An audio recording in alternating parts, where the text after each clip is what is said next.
ஏனுங்க என்னங்க வர வர ஸ்கேமாவே மாறிட்டு வரீங்களே. என்ன என்ன என்ன மாறணும் நாங்க சொல்லுங்க. கொஸ்டின் பேப்பர் லீக்னு பேசிட்டு இருக்காங்க. அது சைலண்டா இன்வெஸ்டிகேட் பண்ணிட்டு இருக்கோம். என்ன ஸ்டேட்டஸ்ல இருக்கு பப்ளிக்கா சொல்லுங்க. நாங்க என்ன மைத்திரா சொல்லணும்.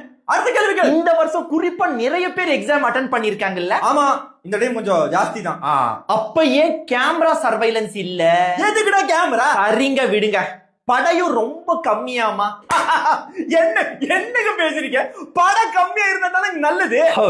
நான் சொறி படைய பேசலைங்க, பறக்கும் படைய பத்தி பேசினேன். அதுக்கும் அதே ஃபார்முலா தான்டா mental. Question paper answer sheet எல்லாம் பிரைவேட் பஸ்ல கொண்டு வந்தீங்களாமே. ஓஹோ பின்ன எப்படி கொண்டு வருது? ஆர்மர்டு வெஹிக்கிள்ஸ் எல்லாம் இல்லீங்களா? ஜாக்கி சான் படம் டைட்டில் எல்லாம் இங்க பேசிட்டு இருந்த செகடியோட சேர்த்து வைப்ப பாத்துக்க ராஸ்கோல். சரிங்க, எங்க மேலதான் தப்பு. கொஸ்டின் பேப்பர் இன்கன்சிஸ்டன்டாவும் டஃப்பாவும் இருந்துச்சா? என்னடா பேசுற நீ? காம்படிஷன் எக்ஸாம்ல கொஸ்டின் பேப்பர் டஃப்பா தான் இருக்கும். படிக்க வேண்டியது உங்க வேலை. டேய் மக்கள் சேவடா. இப்பதான் நீங்க கரெக்டா பேசிருக்கீங்க. அப்போ மக்கள் சேவை செய்யற அரசியல்வாதிகளுக்கும் இந்த மாதிரி ஒரு எக்ஸாம் வச்சிரலாங்களா? தப்பி சாத்திட்டு கிளம்பலாம்.